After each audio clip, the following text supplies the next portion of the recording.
Hi friends, welcome back to ವಿಪೃತ್ತು story point. ಸ್ನೇಹಿತರೆ, ಒಲ್ಲದ ಒಲವಿನಲ್ಲಿ ಕಥಾ ಸರಣಿಯ 37ನೇ ಭಾಗವನ್ನ ನಾವಿವಾಗ ನೋಡ್ತಾ ಇದ್ದೀವಿ. ತಡ ಮಾಡದೆ ಕತೆಗೋಗೋಣ. ರಿಷಬ್ ಇಷ್ಟೊಂದು ಅದ್ಭುತವಾಗಿ ಬಿಹೇವ್ ಮಾಡಿದ್ದನ್ನ ನೋಡಿ ಅನ್ವಿತಾ ಆಳವಾದ ಆಲೋಚನೆಯಲ್ಲಿ ಮುಳುಗೋದ್ಲು. ರಿಷಬ್ ಇಷ್ಟೊಂದು ಈಸಿಯಾಗಿ ತನ್ನ ಹೃದಯದ ಪ್ರಶ್ನೆಗಳನ್ನ ಮತ್ತು ಭಾವನೆಗಳನ್ನ ಹೇಗೆ ಪತ್ತೆ ಹಚ್ಚಿ ಬಿಡ್ತಾನೆ ಎಂದು ಆಶ್ಚರ್ಯವಾಯಿತು.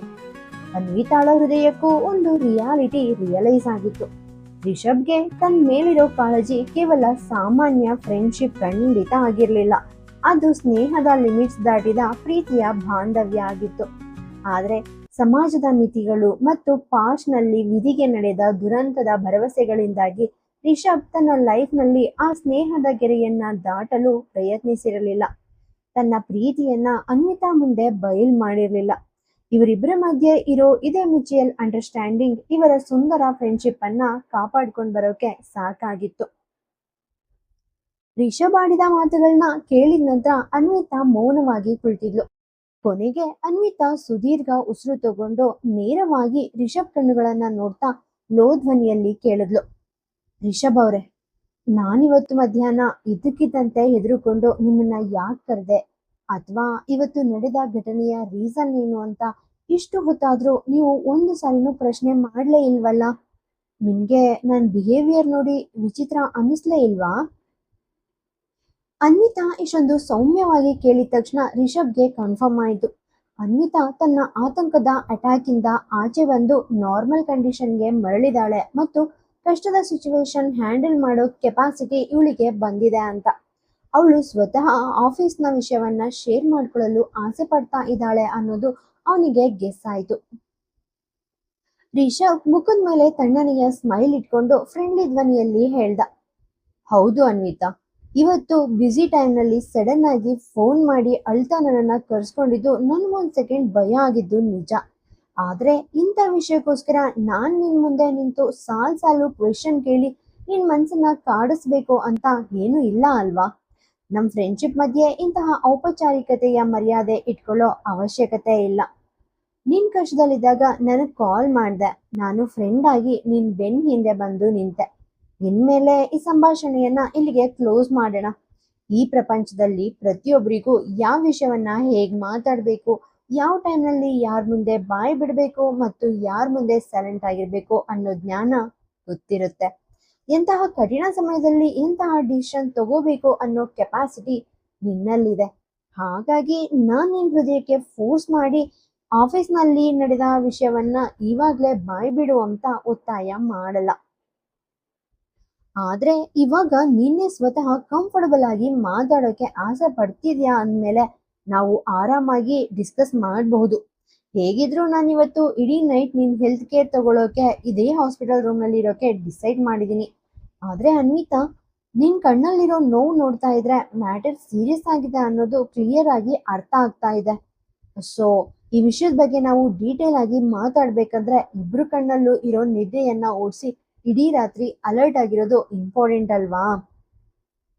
ಮತ್ತೆ ಮನುಷ್ಯ ಇಡೀ ನೈಟ್ ಅಲರ್ಟ್ ಆಗಿ ಇರ್ಬೇಕಾದ್ರೆ ಬಿಸಿ ಬಿಸಿ ಸ್ಟ್ರಾಂಗ್ ಕಾಫಿಗಿಂತ ಅದ್ಭುತವಾದ ಬೆಸ್ಟ್ ಆಪ್ಷನ್ ಬೇರೆ ಯಾವ್ದಿರೋಕ್ ಸಾಧ್ಯ ಇಲ್ಲ. ಸೊ ನೀನ್ ಇನ್ ಸ್ವಲ್ಪ ಹೊತ್ತು ಇಲ್ಲೇ ಬೆಡ್ ಮೇಲೆ ಆರಾಮಾಗಿ ಕುಳಿತ್ಕೋ. ನಾನ್ ಹೋಗಿ ನಮ್ಮಿಬ್ರಿಗೂ ಸ್ಟ್ರಾಂಗ್ ಕಾಫಿ ಮತ್ತೆ ತಿನ್ನೋಕೇನಾದ್ರೂ ಸ್ನ್ಯಾಕ್ ತಗೊಂಡ್ ಬರ್ತೀನಿ. ಆಮೇಲೆ ನಾವಿಬ್ರು ಒಟ್ಟಿಗೆ ಕುಳಿತು ಆ ವಿಷಯದ ಬಗ್ಗೆ ನೆಮ್ಮದಿಯಿಂದ ಮಾತಾಡೋಣ, ಓಕೆನಾ ಎಂದು ರಿಷಬ್ ಹೇಳ್ದ. ವಾಸ್ತವವಾಗಿ ಜಗತ್ತಿನ ಎಂತಹದೇ ಜಟಿಲವಾದ ವಿಷಯ ಇದ್ರೂ ಅದನ್ನ ಅತಿ ಸರಳವಾದ ಶೈಲಿಯಲ್ಲಿ ತಿಳಿ ಹೇಳೋ ವಿಶಿಷ್ಟ ಕೌಶಲ್ಯ ಅವನ ಹತ್ರ ಇತ್ತು. ಅವನು ಒಬ್ಬ ಜವಾಬ್ದಾರಿಯುತ ಸೈಕಿಯಾಟ್ರಿಸ್ಟ್ ಆಗಿದ್ರಿಂದ ಎದುರಾಗಿರೋ ಮನುಷ್ಯನ ಮೈಂಡ್ ಮತ್ತು ಕಣ್ಣುಗಳನ್ನ ನೋಡಿ ಆಲೋಚನೆಯನ್ನ ಓದುವುದು ಈಸಿ ಆಗಿತ್ತು. ಅದರಲ್ಲಿ ಮುಖ್ಯವಾಗಿ ಅನ್ವಿತಾಳ ಪರ್ಸನಲ್ ವಿಷಯ ಬಂದಾಗ್ಲಂತೂ ಅವನ ಸೈಕಾಲಜಿ ಕೌಶಲ್ಯ ಅದ್ಭುತವಾಗಿ ವರ್ಕ್ ಆಗ್ತಾ ಇತ್ತು. ನೀನು ಯಾರನ್ನಾದ್ರೂ ಪ್ರಾಣಕ್ಕಿಂತ ಜಾಸ್ತಿ ಲವ್ ಮಾಡ್ತಾ ಇದ್ರೆ ಆ ವ್ಯಕ್ತಿಯ ಮುಖದ ಮೇಲಿರೋ ಅತ್ಯಂತ ಸಣ್ಣ ನಿರಾಶೆಯ ಸುಕ್ಕು ಕೂಡ ಹೃದಯಕ್ಕೆ ತೀವ್ರ ನೋವನ್ನ ಫೀಲ್ ಮಾಡಿಸುತ್ತದೆ ಎಂಬ ಮಾತು ನಿಜ. ಡಾಕ್ಟರ್ ರಿಷಬ್ ಲೈಫ್ನಲ್ಲೂ ಅದೇ ರೀತಿ ನಡೀತಾ ಇತ್ತು. ಅವನು ಅನ್ವಿತಾಳಿಗೆ, ನಾನು ಈವಾಗ್ಲೇ ಬಿಸಿ ಕಾಫಿ ತಗೊಂಡ್ ಬರ್ತೀನಿ ಎಂದು ನಗುತ್ತಾ ಹೇಳಿ ಸ್ಟೂಲ್ ಚೇರ್ನಿಂದ ಎದ್ದು ಸದ್ದಿಲ್ದೆ ಬಾಗ್ಲು ಮುಚ್ಕೊಂಡು ಹೊರಟು ಹೋದ. ಒಬ್ಬ ಹೆಣ್ಣಿನ ಇಚ್ಛಾಶಕ್ತಿ, ಸ್ವಾಭಿಮಾನ ಮತ್ತು ಪ್ರತಿಭೆಯನ್ನ ಗೌರವಿಸೋ ಪುರುಷರು ಹೆಚ್ಚಿನ ಮಟ್ಟದಲ್ಲಿದ್ರೆ, ಪ್ರತಿಯೊಬ್ಬ ಹೆಣ್ಮಗಳು ಕಠಿಣ ಪರಿಸ್ಥಿತಿಗಳನ್ನ ಈಸಿಯಾಗಿ ಮೆಟ್ ನಿಂತು ಗೆದ್ದು ಬರ್ತಾ ಇದ್ರಲ್ವೇ ಎಂದು ಅನ್ವಿತಾ ಬೆಡ್ ಮೇಲೆ ಕುಳಿತು ಕಿಟಕಿಯ ಆಚೆ ನೋಡ್ತಾ ಆಳವಾಗಿ ಯೋಚನೆ ಮಾಡ್ತಾ ಇದ್ಲು. ಅವಳಿಗೆ ಒಂದು ವಿಷಯ ಗಟ್ಟಿಯಾಗಿ ಅರ್ಥವಾಗಿತ್ತು.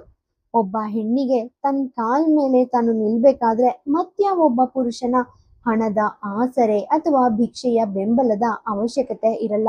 ಅವಳಿಗೆ ಕೇವಲ ತನ್ನ ಬೆನ್ನ ಹಿಂದೆ ನಿಂತು ನೀನ್ ಮಾಡು, ನಾನಿದ್ದೀನಿ ಅಂತ ಧೈರ್ಯ ತುಂಬೋ ನಿಜವಾದ ಪ್ರೀತಿಯ ಕಾಳಜಿ ಸಿಕ್ಕರೆ ಸಾಕು. ಇಡೀ ಜಗತ್ತಿನ ಹೋರಾಟವನ್ನ ಅವಳು ಒಬ್ಬಂಟಿಯಾಗಿ ಎದುರಿಸಿ ಗೆದ್ದೇ ತೀರ್ತಾಳೆ ಅಂತ ಅವಳಿಗೆ ಕನ್ಫರ್ಮ್ ಆಗಿತ್ತು. ಆದ್ರೆ ಅವಳು ಬೆಡ್ ಮೇಲೆ ಕುಳಿತು ಯೋಚನೆ ಮಾಡ್ತಾ ಇರುವಾಗ್ಲೇ ಮೈಂಡ್ ಒಳಗಡೆ ಮತ್ತೆ ಅದೇ ಆಶಿಕ್ ಜೋಯಿಶ್ನ ಆಲೋಚನೆ ಬಂದು ಹೊಡೆಯೋಕೆ ಸ್ಟಾರ್ಟ್ ಆಯಿತು. ಅವಳ ಹೃದಯದ ಒಳಗಡೆ ಅವನ ನೆನಪು ಬಂದ ಮರುಕ್ಷಣವೇ ಇವತ್ತು ಬೆಳಿಗ್ಗೆ ಆಫೀಸ್ ಮೀಟಿಂಗ್ ಹಾಲ್ನಲ್ಲಿ ನಡೆದ ಘಟನೆ ಕಣ್ಮುಂದೆ ಮೂಡಿ ಬಂತು. ಆದ್ರೆ ಈ ಬಾರಿ ಅವಳಿಗೆ ಆಗಿನ ತರಹ ತಡೆಯಲಾರದ ನೋವು ಅನ್ನಿಸ್ಲೇ ಇಲ್ಲ. ಬದಲಾಗಿ ಅವಳ ಇಡೀ ಹೃದಯ ಆ ಆಶಿಕ್ನ ನಡವಳಿಕೆ ನೆನೆಸ್ಕೊಂಡು ಅಪಾರ ದುಃಖದ ಸಾಗರದಿಂದ ತುಂಬ ಹೋಗಿತ್ತು. ಅಷ್ಟೇ ವ್ಯತ್ಯಾಸ.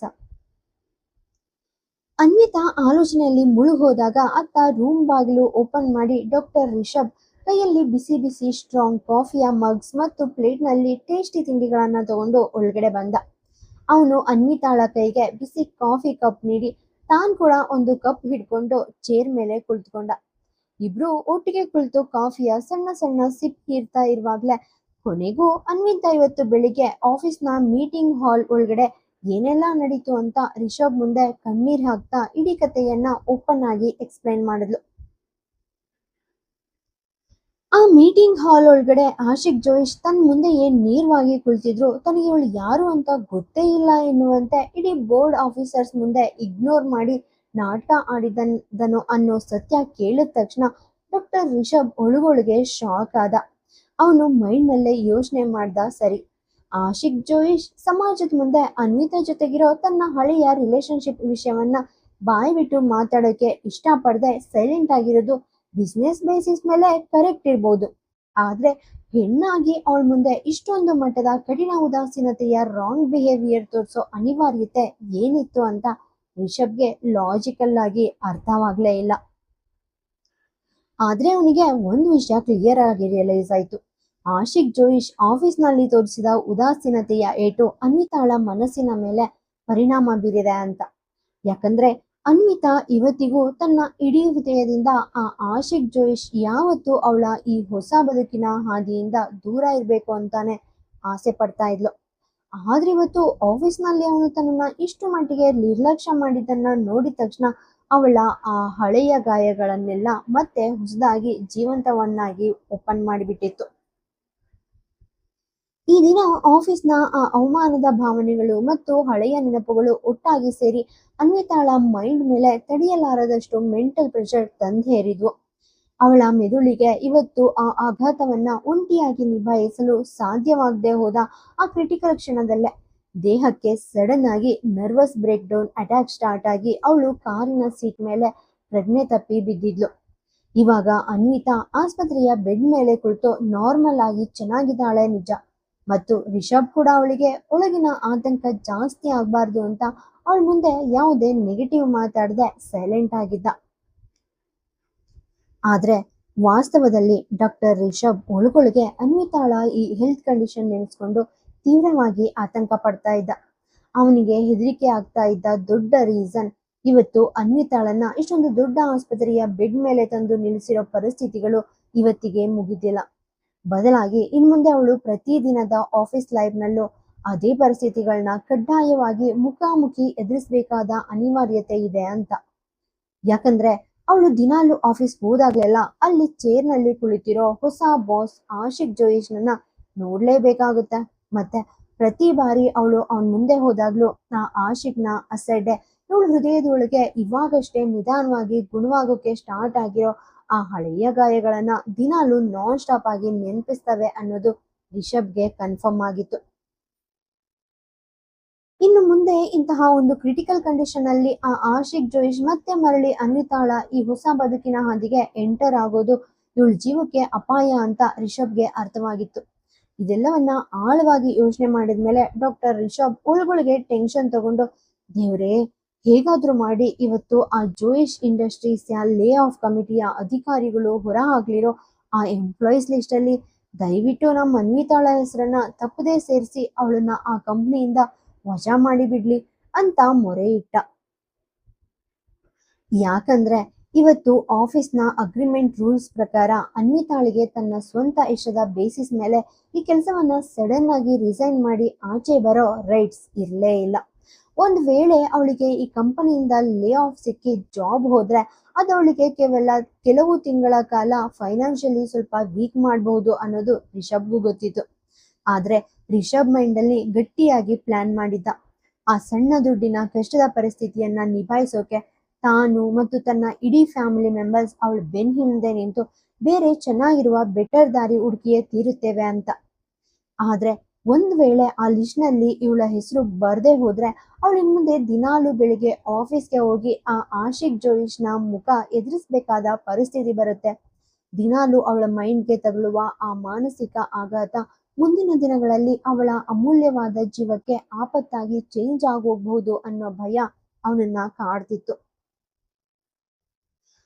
ಅವಳ ಆ ಮಾನಸಿಕ ಆತಂಕದ ಕಾಯಿಲೆಯನ್ನ ಇನ್ನು ಮುಂದೆ ಯಾವುದೇ ಮೆಡಿಸಿನ್ಸ್ ಮಾತ್ರೆಗಳಿಂದಾಗ್ಲಿ ಅಥವಾ ಹೈಟೆಕ್ ಟೆಕ್ನಾಲಜಿಯಿಂದಾಗ್ಲಿ ಕಂಟ್ರೋಲ್ ಮಾಡೋಕ್ಕೆ ಸಾಧ್ಯವೇ ಇರ್ತಾ ಇರಲಿಲ್ಲ. ಇನ್ನು ಕೇವಲ ಕೆಲವು ತಿಂಗಳ ಒಳಗಡೆ ತನ್ನ ಕಣ್ಣ ಮುಂದೆಯೇ ಆ ಮುಗ್ಧ ಅನ್ವಿತಾಳನ್ನ ತಾನು ಕಳ್ಕೊಳ್ಬೇಕಾಗುತ್ತೆ ಅನ್ನೋ ಆಲೋಚನೆ ಡಾಕ್ಟರ್ ರಿಷಬ್ಗೆ ತನ್ನ ಲೈಫ್ನ ಅತ್ಯಂತ ಭೀಕರ ದುಸ್ವಪ್ನಕ್ಕಿಂತ ಕಮ್ಮಿ ಇರಲೇ ಇಲ್ಲ. ಅವನು ತನ್ನ ಲೈಫ್ನಲ್ಲಿ ಮತ್ಯಾವತ್ತೂ ಇಂತಹ ದಿನ ನೋಡೋಕೆ ಬಯಸ್ತಾನೆ ಇರಲಿಲ್ಲ. ಎಲ್ಲದಕ್ಕಿಂತ ಹೆಚ್ಚಾಗಿ ಪಾಸ್ಟ್ನಲ್ಲಿ ತನ್ನ ಸ್ವಂತ ಅಕ್ಕ ವಿಧಿ ಲೈಫ್ನಲ್ಲಿ ನಡೆದ ಆ ಭೀಕರ ಸಾವಿನ ದುರಂತ ಇವತ್ತು ರಿಷಬ್ನ ಹೃದಯವನ್ನ ಅನ್ವಿತಾಳ ವಿಷಯದಲ್ಲಿ ಮತ್ಯಾವುದೇ ರಿಸ್ಕ್ ತಗೊಳ್ಳೋಕೆ ಒಳಗೊಳಗೆ ವಿಪರೀತವಾಗಿ ಎದುರಿಸ್ತಾ ಇತ್ತು. ಸರಿ, ಇವತ್ತಿನ ದಿನ ಒಬ್ಬ ಸಾಮಾನ್ಯ ಮನುಷ್ಯನಾಗಿ ಕೇವಲ ಆ ದೇವರಿನ ಮುಂದೆ ಪ್ರಾರ್ಥನೆ ಮಾಡೋದನ್ನ ಬಿಟ್ರೆ ಇವನ್ ಕೈಯಲ್ಲಿ ಬೇರೆ ಇನ್ಯಾವ ದೊಡ್ಡ ದಾರಿಯೂ ಇರಲೇ ಇಲ್ಲ. ಉಳಿದಿದ್ದೆಲ್ಲ ಆ ಮೇಲಿರೋ ಭಗವಂತನ ಇಚ್ಛೆಗೆ ಬಿಟ್ಟಿದ್ದು ಅಷ್ಟೆ. ರಿಷಬ್ ತನ್ನ ಹೃದಯದ ಆಳದಲ್ಲಿದ್ದ ಇಷ್ಟೊಂದು ದೊಡ್ಡ ಪ್ರೀತಿಯ ರಹಸ್ಯವನ್ನ ಅನ್ವಿತಾ ಮುಂದೆ ಒಂಚೂರು ಓಪನ್ ಆಗಿ ಬಯಲ್ ಮಾಡಲು ಬಿಡದೆ ಕೇವಲ ಮುಖದಲ್ಲಿ ಒಂದು ದೊಡ್ಡ ಸ್ಮೈಲ್ ಇಟ್ಕೊಂಡು ತುಂಬಾ ಹ್ಯಾಪಿಯಾಗಿ ಮಾತಾಡ್ತಾ ಅನ್ವಿತಾಳಿಗೆ ಸಾಂತ್ವನ ಹೇಳಿ ಧೈರ್ಯ ತುಂಬ್ತಾ ಇದ್ದ. ಅಷ್ಟ್ರಲ್ಲೇ ಅನ್ವಿತಾ ಬೆಡ್ ಮೇಲೆ ಕುಳಿತು, ರಿಷಬ್ ಅವರೇ, ಪ್ಲೀಸ್ ನನ್ನ ಮೊಬೈಲ್ ಫೋನ್ ಕೊಡಿ, ನನ್ನ ಮಕ್ಳ ಜೊತೆ ಮಾತಾಡ್ಬೇಕು ಅಂತ ತುಂಬಾ ಹಠ ಮಾಡೋಕೆ ಸ್ಟಾರ್ಟ್ ಮಾಡಿದ್ಲು. ಆದ್ರೆ ರಿಷಬ್ ಆಸ್ಪತ್ರೆಯ ಮೆಡಿಕಲ್ ರೂಲ್ಸ್ ನೆಪ ಹೇಳಿ ಅವಳಿಗೆ ಫೋನ್ ಕೊಡೋಕೆ ನಿರಾಕರಿಸ್ದ. ಆದ್ರೆ ಅವಳ ತಾಯಿಯ ಹೃದಯದ ಆತರ ನೋಡಿ ಅವನ್ ತಕ್ಷಣ ತನ್ನದೇ ಆದ ಮೊಬೈಲ್ ಫೋನ್ ಆಚೆ ತೆಗೆದು ಅನ್ವಿತಾಳ ಫ್ಲಾಟ್ ನಲ್ಲಿರೋ ತಂಗಿ ರಿಧಿಮಾಳಿಗೆ ವಿಡಿಯೋ ಕಾಲ್ ಕನೆಕ್ಟ್ ಮಾಡಿ ಅನ್ವಿತಾ ಕೈಗೆ ಕೊಟ್ಟ. ಆ ವಿಡಿಯೋ ಕಾಲ್ ಸ್ಕ್ರೀನ್ ಮೇಲೆ ತನ್ನಿಬ್ರು ಮುದ್ದಾದ ಮಕ್ಕಳಾದ ಆಯುಷ್ ಮತ್ತು ರಿಹಾನ್ ಇಬ್ರು ಕೂಡ ರಿಧಿಮಾ ಜೊತೆ ಬೆಡ್ ಮೇಲೆ ಕುಳಿತು ಎಷ್ಟೊಂದು ಆನಂದವಾಗಿ ಮುದ್ದಾಗಿ ಆಟ ಆಡ್ತಾ ಒಟ್ಟಿಗೆ ಮೋಜ್ ಮಾಡ್ತಾ ಇದ್ದಾರೆ ಅನ್ನೋ ದೃಶ್ಯ ನೋಡಿದ ತಕ್ಷಣವೇ ಅನ್ವಿತಾಳ ಹೃದಯಕ್ಕೆ ಒಂದು ದೊಡ್ಡ ರಿಲೀಫ್ ಸಿಕ್ಕಿ ಅವಳ ಮನಸ್ಸು ಕಂಪ್ಲೀಟ್ ಆಗಿ ನೆಮ್ಮದಿಯಿಂದ ಸೈಲೆಂಟ್ ಆಯಿತು. ಅನ್ವಿತಾ ಕಂಪ್ಲೀಟ್ ರಿಲ್ಯಾಕ್ಸ್ ಆಗಿರೋದನ್ನ ನೋಡಿ ರಿಷಬ್ ತುಂಬಾ ಪ್ರೀತಿಯಿಂದ, ಅನು ಪ್ಲೀಸ್ ಇನ್ಮೇಲಾದ್ರೂ ನೀನು 2 ದಿನ ಆಫೀಸ್ಗೆ ಹೋಗೋದನ್ನ ಸ್ಟಾಪ್ ಮಾಡು, ಮನೇಲೇ ಇದ್ದು ಬೆಡ್ ರೆಸ್ಟ್ ತಗೋ ಅಂತ ಕೇಳ್ಕೊಂಡ. ಅನ್ವಿತಾ ಕೂಡ ಇಂದಿನ ತನ್ನ ಶರೀರದ ಕಂಡೀಷನ್ ನೋಡಿ ಬೇರೆ ದಾರಿ ಇಲ್ಲದೆ ತಲೆಯಾಡಿಸಿ ಒಪ್ಪಿಗೆ ನೀಡಿದ್ಲು. ಯಾಕಂದ್ರೆ ಅವಳಿಗೆ ಒಳಗೊಳಗೆ ಪೂರ್ತಿಯಾಗಿ ಗೆಸ್ ಆಗಿತ್ತು, ಇವತ್ತಿನ ನನ್ನ ಈ ಬಾಡಿಯ ಕಂಡೀಷನ್ ಅಲ್ಲಿ ನಾಳೆ ಬೆಳಿಗ್ಗೆ ಆಫೀಸ್ಗೆ ಹೋಗಿ ಕೆಲಸ ಮಾಡೋದು ಸ್ವಲ್ಪನೂ ಸಾಧ್ಯವೇ ಇಲ್ಲ ಅಂತ. ಅಥವಾ ಕರಾರುವಕ್ಕಾಗಿ ಹೇಳ್ಬೇಕಂದ್ರೆ ಆ ಆಫೀಸ್ನಲ್ಲಿ ಕುಳಿತಿರೋ ಆ ಆಶಿಕ್ ಜೋಯಿಶ್ನ ಅಸಡ್ಡೆ ಎದುರಿಸಲು ಅವಳ ಹೃದಯ ಒಳಗೊಳಗೆ ವಿಪರೀತವಾಗಿ ಹೆದರ್ತಾ ಇತ್ತು. ಅದೇ ನಿಜವಾದ ವಿಷಯ. ಸರಿ, ಕರೆಕ್ಟಾಗಿ ಮೆಡಿಕಲ್ ಟೈಮ್ ಬಂದ ತಕ್ಷಣವೇ ಡಾಕ್ಟರ್ ರಿಷಬ್ ಅವಳಿಗೆ ನಿದ್ದೆಯ ಇಂಜೆಕ್ಷನ್ ಮತ್ತು ಔಷಧಿ ನೀಡಿ ತುಂಬಾ ಜಾಗರೂಕತೆಯಿಂದ ಬೆಡ್ ಮೇಲೆ ಮಲಗಿಸಿ ನಿದ್ದೆ ಮಾಡಿಸ್ದ. ಮರುದಿನ ಬೆಳಗಿನ ಸುಂದರ ಸಮಯದಲ್ಲಿ ಡಾಕ್ಟರ್ ರಿಷಬ್ ಆಸ್ಪತ್ರೆಯ ಡಿಸ್ಚಾರ್ಜ್ ಪ್ರಕ್ರಿಯೆ ಮುಗಿಸಿ ಜಾಗರೂಕತೆಯಿಂದ ಅನ್ವಿತಾಳನ್ನ ಕಾರಿನಲ್ಲಿ ಕೂರಿಸಿ ಸೀದಾ ಅವಳ ಫ್ಲಾಟ್ಗೆ ಕರ್ಕೊಂಡು ಬಂದು ತಲುಪಿಸ್ದ. ಮನೆಯ ಬಾಗಿಲು ಓಪನ್ ಆಗ್ತಿದ್ದಂತೆ ಒಳಗಡೆಯಿಂದ ಓಡಿ ಬಂದ ಇಬ್ಬರು ಮಕ್ಕಳು ರಿಹಾನ್ ಮತ್ತು ಆಯುಷ್ ತಮ್ಮ ಅಮ್ಮನ ಮುಖ ನೋಡಿದ ತಕ್ಷಣವೇ ಖುಷಿಯಿಂದ ಅವಳ ಕುತ್ತಿಗೆ ಹಿಡಿದು ಹಗ್ ಮಾಡಿ ಸಂಭ್ರಮಿಸೋಕೆ ಸ್ಟಾರ್ಟ್ ಮಾಡಿದ್ರು. ಕಣ್ಣ ಮುಂದೆ ಇರೋ ಆ ಇಬ್ಬರು ಮಕ್ಕಳ ಮುದ್ದಾದ ಮುಖ ನೋಡಿದ ಆ ಮೊದಲ ಸೆಕೆಂಡ್ನಲ್ಲೇ ಅನ್ವಿತಾಳ ಎದೆಯ ಆಳದಲ್ಲಿದ್ದ ನೋವು ಮತ್ತು ಆಫೀಸ್ನ ಬೇಜಾರು ಒಂದೇ ಕ್ಷಣದಲ್ಲಿ ಅರ್ಧದಷ್ಟು ಕಮ್ಮಿಯಾಗಿ ಮಾಯವಾಗಿ ಹೋಯ್ತು. ತದನಂತರ ಡಾಕ್ಟರ್ ರಿಷಬ್ ತಾನೇ ಸ್ವತಃ ಒಂದು ಮೆಡಿಕಲ್ ಸರ್ಟಿಫಿಕೇಟ್ ರೆಡಿ ಮಾಡಿ ಅನ್ವಿತಾಳ ಕೈಗೆ ಕೊಟ್ಟ. ಅನ್ವಿತಾ ಆ ಮೆಡಿಕಲ್ ಸರ್ಟಿಫಿಕೇಟ್ ಬೇಸಿಸ್ ಮೇಲೆ ತಕ್ಷಣವೇ ತನ್ನ ಲ್ಯಾಪ್ಟಾಪ್ ಇಂದ ಆಫೀಸ್ ಮೇಲ್ ಬಾಕ್ಸ್ ಓಪನ್ ಮಾಡಿ, ಸರ್, ನನಗೆ ಹೆಲ್ತ್ ಸಿಕ್ಕಾಬಟ್ಟೆ ಅಪ್ಸೆಟ್ ಆಗಿದೆ, ಸೊ ಪ್ಲೀಸ್ ನಾನು 1 ವೀಕ್ ಮೆಡಿಕಲ್ ಲೀವ್ ಮಂಜೂರು ಮಾಡಿ ಅಂತ ತುಂಬಾ ಪ್ರೊಫೆಷನಲ್ ಆಗಿ ಇಮೇಲ್ ಅನ್ನು ಕಂಪ್ನಿಗೆ ಕಳಿಸ್ಕೊಟ್ಲು. ಇನ್ಮೇಲೆ ತನಗೆ ಈ ಕಷ್ಟದ ದಿನಗಳಲ್ಲಿ ತನ್ನ ಇಬ್ರು ಮುಗ್ಧ ಮಕ್ಕಳಿಗೆ ತಾಯಿಯ ಪ್ರೀತಿಯ ಆಸರೆ ತುಂಬಾ ಅಗತ್ಯವಿದೆ ಅನ್ನೋ ಆಲೋಚನೆ ಇಟ್ಕೊಂಡು ಅವಳು ತನ್ನ ಹೆಲ್ತ್ ಕಡೆ ಗಮನ ಹರಿಸಿ ಮನೆಯಲ್ಲೇ ಇದ್ದು ಕಂಪ್ಲೀಟ್ ಆಗಿ ತನ್ನನ್ನು ತಾನು ಕೇರ್ ಮಾಡೋಕೆ ತನ್ನ ಪ್ರಯತ್ನಗಳನ್ನ ಇನ್ನೂ ಹೆಚ್ಚಿನ ಮಟ್ಟದಲ್ಲಿ ತೀವ್ರಗೊಳಿಸಿದ್ಲು.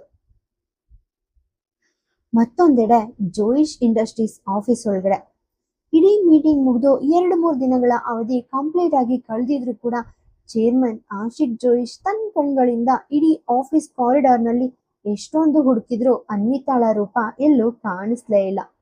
ಆಫೀಸ್ನಲ್ಲಿ ಅವಳ ಸಡನ್ ಅನುಪಸ್ಥಿತಿಯನ್ನ ನೋಡಿ ಆಶಿಕ್ ಉಳ್ಗೊಳಗೆ ಚಿಂತೆಗೀಡಾಗಿ ಕನ್ಫ್ಯೂಸ್ ಆದ. ಆದ್ರೆ ಅವನು ಕೇವಲ ಈ ಹೊಸ ಕಂಪನಿಗೆ ಬಂದು ಇನ್ನು ಕೇವಲ 2 ದಿನ ಆಗಿದ್ರಿಂದ ಅವನು ಆಫೀಸ್ನ ಬೇರೆ ಯಾವ ಉದ್ಯೋಗಿಯ ಮುಂದೆ ಆಗ್ಲಿ ಅಥವಾ ಸಿಬ್ಬಂದಿ ವರ್ಗದ ಜನರ ಹತ್ರ ಹೋಗಿ ವೈಯಕ್ತಿಕವಾಗಿ ಅನ್ವಿತಾ ಪಾಟೀಲ್ ಇವತ್ ಯಾಕೆ ಆಫೀಸ್ ಬಂದಿಲ್ಲ ಅಂತ ನೇರವಾಗಿ ಪ್ರಶ್ನೆ ಮಾಡೋಕೆ ಅವನಿಗೆ ಅಫಿಷಿಯಲ್ ಆಗಿ ಸಾಧ್ಯವಾಗ್ಲೇ ಇಲ್ಲ. ಯಾಕಂದ್ರೆ ಹಾಗೆ ತಾನು ಕೇಳಲು ಹೋದ್ರೆ ಆಫೀಸ್ನ ಜನರು ಮುಂದೆ ಕೇವಲ ತನ್ನ ಬಗ್ಗೆ ಮಾತ್ರವಲ್ಲ, ಇತ್ತ ಆ ಮುಗ್ಧ ಅನ್ವಿತಾಳ ಕ್ಯಾರೆಕ್ಟರ್ ಮೇಲೂ ಇಡೀ ಬೋರ್ಡ್ ಅಧಿಕಾರಿಗಳು ನೂರಾರು ಸುಳ್ಳು ಪ್ರಶ್ನೆಗಳನ್ನ ಎತ್ತಿ ಕೆಣಕೋಕೆ ಸ್ಟಾರ್ಟ್ ಮಾಡ್ತಾರೆ ಅನ್ನೋ ಬಿಸ್ನೆಸ್ ಜ್ಞಾನ ಅವನಿಗೆ ಚೆನ್ನಾಗಿ ಗೊತ್ತಿತ್ತು. ಮತ್ತು ಇದೇ ಆಲೋಚನೆಗಳಿಂದಾಗಿ ಅವನು ಯಾರ ಹತ್ರನೂ ಹೋಗಿ ಡೈರೆಕ್ಟ್ ಆಗಿ ಕೇಳ್ದೆ ಸೈಲೆಂಟ್ ಆಗಿದ್ದ. ಆದ್ರೆ ಇನ್ನು ಮುಂದೆ ಸುಮ್ಮನೆ ಕೂರೋಕೆ ಇಷ್ಟ ಇಲ್ಲದೆ ಆಶಿಕ್ ಜೋಯಿಶ್ ಅನ್ವಿತಾಳ ಇನ್ಫಾರ್ಮೇಶನ್ ಪತ್ತೆ ಹಚ್ಚೋಕೆ ತನ್ನದೇ ಆದ ಪ್ಲಾನ್ ರೆಡಿ ಮಾಡ್ದ. ಅವನು ತಕ್ಷಣವೇ ಆಫೀಸ್ನ ಇಡೀ ಮಾರ್ಕೆಟಿಂಗ್ ಅಂಡ್ ಫೈನಾನ್ಸ್ ಇಲಾಖೆಯ ಪ್ರತಿಯೊಬ್ಬ ಉದ್ಯೋಗಿಗಳನ್ನ ಒಟ್ಟಿಗೆ ಸೇರಿಸಿ ಒಂದು ಅರ್ಜೆಂಟ್ ಮೀಟಿಂಗ್ ಕರೆದ. ಆ ಸಭೆಯಲ್ಲಿ ಬಿಸ್ನೆಸ್ ವಿಷಯಗಳ ಬಗ್ಗೆ ಗಂಭೀರವಾಗಿ ಮಾತಾಡ್ತಾ ಅವನು ತುಂಬಾ ಕ್ಯಾಶುಯಲ್ ಆಗಿ ಪ್ರೊಫೆಷನಲ್ ಧ್ವನಿಯಲ್ಲಿ ಅಧಿಕಾರಿಗಳ ಮುಂದೆ ಕೇಳ್ದ, ಅಂದಹಾಗೆ ನಿಮ್ಮ ಡಿಪಾರ್ಟ್ಮೆಂಟ್ನ ಮೇನ್ ಹೆಡ್ ಚೀಫ್ ಆಫೀಸರ್ ಆಗಿರೋ ಮಿಸ್ ಅನ್ವಿತಾ ಪಾಟೀಲ್ ಇವತ್ತಿಷ್ಟೊಂದು ಬ್ಯುಸಿ ಟೈಮ್ನಲ್ಲಿ ಮೀಟಿಂಗ್ನಲ್ಲಿ ಕಾಣಿಸ್ತಾ ಇಲ್ವಲ್ಲ, ಅವರ ಅನುಪಸ್ಥಿತಿಗೆ ರೀಸನ್ ಏನಂತ ಯಾರಾದ್ರೂ ಹೇಳೋಕ್ ಬಯಸ್ತೀರಾ? ಆಶಿಕ್ ಆ ತರಹ ಕೇಳಿದ ತಕ್ಷಣವೇ ಅಲ್ಲಿ ನಿಂತಿದ್ದ ಇಲಾಖೆಯ ಜೂನಿಯರ್ ಫೈನಾನ್ಷಿಯಲ್ ಸಹಾಯಕಿ ಅಧಿಕಾರಿ ತುಂಬಾ ಗೌರವದಿಂದ ತಲೆ ತಗ್ಸಿ ಸತ್ಯ ಹೇಳಿದ್ಲು. ಮಿಸ್ಟರ್ ಜೋಯಿಶ್, ನಮ್ಮ head chief Anvita madam 1 week medical leave ಮೇಲೆ ಮನೆಯಲ್ಲೇ ಇದ್ದಾರೆ ಸರ್. ನಿಜ ಹೇಳ್ಬೇಕಂದ್ರೆ ಕಳೆದ 2 ದಿನಗಳ ಮುಂಚೆ ನಿಮ್ಮ ಸಮ್ಮುಖದಲ್ಲಿ ಆ ದೊಡ್ಡ ಕಾನ್ಫರೆನ್ಸ್ ಹಾಲ್ ಒಳಗಡೆ ಮೀಟಿಂಗ್ ಮುಗಿದ ತಕ್ಷಣನೇ ಅವರ ಹೆಲ್ತ್ ಕಂಡೀಷನ್ ಅಪ್ಸೆಟ್ ಆಗೋಯ್ತು ಸರ್. ಅವರಿಗೆ ಆಫೀಸ್ನಲ್ಲೇ ಇದ್ದಕ್ಕಿದ್ದಂತೆ nervous breakdown attack start ಆಗಿದ್ರಿಂದ ತಕ್ಷಣವೇ ಅವರನ್ನ ಸಿಟಿಯ ದೊಡ್ಡ ಹಾಸ್ಪಿಟಲ್ಗೆ ದಾಖಲು ಮಾಡಬೇಕಾದ ಪರಿಸ್ಥಿತಿ ಬಂತು ಸರ್. ಇವಾಗ ಅವರ ಇಡೀ ಫ್ಯಾಮಿಲಿ ಡಾಕ್ಟರ್ಸ್ ಆರ್ಡರ್ ಮಾಡಿರೋ ಮೆಡಿಕಲ್ ರಿಪೋರ್ಟ್ ಬೇಸಿಸ್ ಪ್ರಕಾರ ಅವರಿಗಿನ್ನೂ 1 ವಾರ ಕಡ್ಡಾಯವಾಗಿ ಕಂಪ್ಲೀಟ್ ಬೆಡ್ ರೆಸ್ಟ್ ಅಗತ್ಯ ಇದೆ. ಅದಕ್ಕೆ ಅವರಿವಾಗ ಆಫೀಸ್ಗೆ ಬರೋಕ್ಕೆ ಸಾಧ್ಯ ಆಗ್ತಾ ಇಲ್ಲ ಸರ್. ಮತ್ತೆ ನಮ್ಮ ಮೇಡಮ್ ಅನುಪಸ್ಥಿತಿಯಲ್ಲಿ ಇವತ್ತು ಅವರ ಇಡೀ ಮಾರ್ಕೆಟಿಂಗ್ ಅಂಡ್ ಫೈನಾನ್ಷಿಯಲ್ ಪ್ರತಿಯೊಂದು ಆಫೀಸ್ ಕೆಲಸವನ್ನ ಅವರ ಜೂನಿಯರ್ ಅಸಿಸ್ಟೆಂಟ್ ಆಗಿರೋ ಶಿವಾಂಶು ತುಂಬಾ ಜವಾಬ್ದಾರಿಯಿಂದ ಹ್ಯಾಂಡಲ್ ಮಾಡ್ತಾ ಇದ್ದಾರೆ ಸರ್. ಶಿವಾಂಶ್ ಅನ್ನೋ ಆ ಜೂನಿಯರ್ ಆಫೀಸರ್ ಇನ್ಯಾರೂ ಆಗಿರಲಿಲ್ಲ. ಅವನ್ ಮುಂಚೆ ಆ ಮೀಟಿಂಗ್ ಹಾಲ್ನಲ್ಲಿ ಅನ್ವಿತಾ ಪಕ್ಕದಲ್ಲೇ ನಿಂತು ಆಶಿಕ್ ಜೋಯಿಶ್ಗೆ ಬಿಸ್ನೆಸ್ ರಿಪೋರ್ಟ್ ನೀಡ್ತಾ ಇದ್ದ ಅದೇ ವ್ಯಕ್ತಿ ಆಗಿದ್ದ.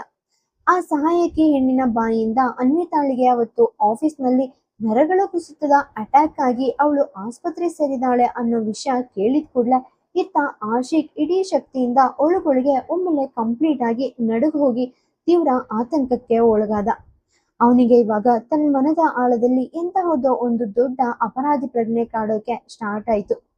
ಆ ದಿನ ಮೀಟಿಂಗ್ ಹಾಲ್ ಒಳಗಡೆ ಅನ್ವಿತಾಳಿಗೆ ಹೆಲ್ತ್ ಅಪ್ಸೆಟ್ ಆಗೋಕೆ ತಾನು ಆಫೀಸ್ನ ಅಧಿಕಾರಿಗಳ ಮುಂದೆ ಅವಳ ಮುಖ ನೋಡಿಯೂ ಅಪರಿಚಿತನ ತರ ಇಗ್ನೋರ್ ಮಾಡಿ ನಡ್ಕೊಂಡ ಉದಾಸೀನತೆಯ ಬಿಹೇವಿಯರೇ ಕಾರಣ ಇರಬಹುದೇ ಅಂತ ಅವನ ಹೃದಯ ಒಳಗೊಳಗೆ ಪ್ರಶ್ನೆ ಮಾಡ್ತು.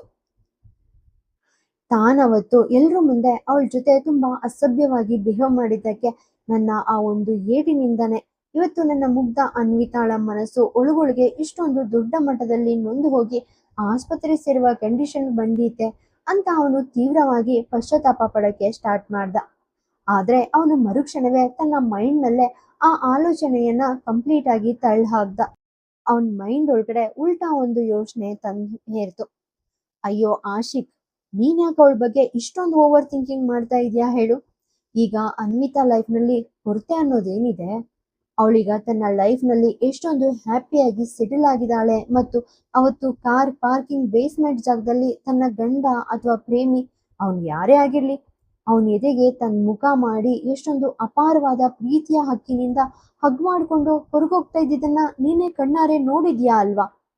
ಹೀಗಿರುವಾಗ ಇವತ್ತವಳಿಗೆ ಆಫೀಸ್ನಲ್ಲಿ ಹುಷಾರಿಲ್ಲದೆ ಇರೋದಕ್ಕೆ ಕೇವಲ ನಿನ್ನ ಒಂದು ಸಣ್ಣ ಉದಾಸೀನತೆ ಹೇಗ್ ದೊಡ್ಡ ರೀಸನ್ ಆಗೋಕೆ ಸಾಧ್ಯ ಹೇಳು? ಖಂಡಿತ ಇವತ್ತವಳು ಆಫೀಸ್ ಮುಗಿಸಿ ತನ್ನ ಮನೆಗೆ ಹೋದ್ಮೇಲೆ ಮನೇಲಿ ಏನೋ ಜಗಳ ಅಥವಾ ಫ್ಯಾಮಿಲಿ ಪ್ರಾಬ್ಲಮ್ ನಡೆದಿರ್ಬೇಕು. ಅದಕ್ಕೆ ಅವಳಿಗೆ ಈ ತರ ಹೆಲ್ತ್ ಅಪ್ಸೆಟ್ ಆಗಿದೆ ಅಷ್ಟೆ ಅಂತ ಆಶಿಕ್ ಜೋಯಿಶ್ನ ಮೈಂಡ್ ಒಳಗಡೆ ಒಂದು ತರಹದ ವಿಚಿತ್ರ ಆಲೋಚನೆಗಳು ನಾನ್ ಸ್ಟಾಪ್ ಆಗಿ ಬಂದು ಕಾಡೋಕೆ ಸ್ಟಾರ್ಟ್ ಮಾಡಿದ್ವು. ವಾಸ್ತವವಾಗಿ ಲೈಫ್ನ ಪ್ರತಿಯೊಂದು ಅತ್ಯಂತ ಜಟಿಲವಾದ ಬಿಸ್ನೆಸ್ ವಿಷಯಗಳಲ್ಲೂ ಇಡೀ ಜಗತ್ತಿಗೆ ಒಂದು ಕ್ಲಿಯರ್ ಆದ ಅತ್ಯಂತ ಬೆಸ್ಟ್ ನಿರ್ಧಾರ ನೀಡ್ತಿದ್ದ the great business icon Ashik Joish ಇವತ್ತು ಕೇವಲ ಅನ್ವಿತಾ ಪಾಟೀಲ್ ಅನ್ನೋ ಒಂದು ಸಣ್ಣ ರಜೆ ಅರ್ಜಿಯ ಲೀವ್ ಲೆಟರ್ನ ಮ್ಯಾಟರ್ ನಲ್ಲಿ ಸಿಲುಕೊಂಡು ತನ್ನ ಮೈಂಡ್ ನ ಇಡೀ ಕಂಟ್ರೋಲ್ ಕಳ್ಕೊಂಡು ಯೋಚನೆ ಮಾಡ್ತಾ ಇದ್ದ. ಅವನಿಗಿನ್ ಮೇಲೆ ಯಾವ ಒಂದು ಅಂತಿಮ ತೀರ್ಮಾನಕ್ಕೆ ಬರಬೇಕು ಅಂತಾನೆ ಒಂಚೂರು ದಾರಿ ತೋಚ್ಲೇ ಇಲ್ಲ.